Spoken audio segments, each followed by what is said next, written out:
Hi, it's Marshall from Ask Marsh, and today we're going to talk on the logistics technology decision-making mind map. We're going to talk about timing, and today we're going to quickly focus on tactical timing.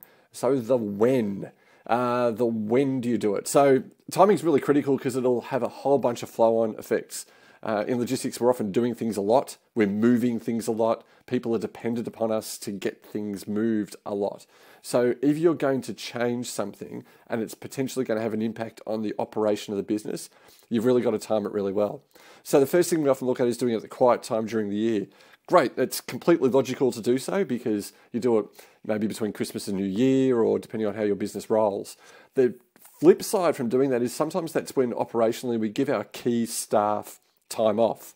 So you've worked really hard up until Christmas and now we're going to give you some time off after. But wait, we're going to do this major tech rollout straight away. So you've just got to balance off how you're going to do that. Who do you need? Who can do stuff before you take everything offline and before you take things down, and how that's going to roll along and affect everyone else in the business. The advantage though of doing it in the quiet time is obvious. Gets it out of the way when no one's expecting it.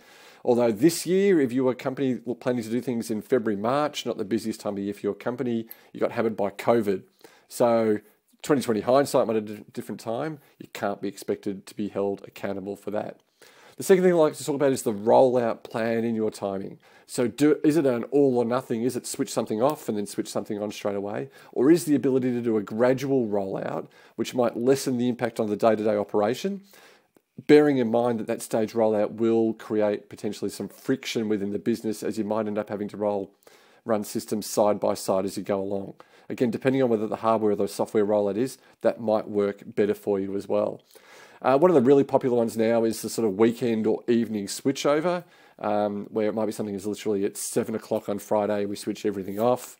Everyone works like mad over the weekend, and hopefully Monday morning at 6 a.m, you flick a switch and everything comes back on. It's my favorite. Get stuff done really, really well. You take the hit, you take the pain, you get it done straight away.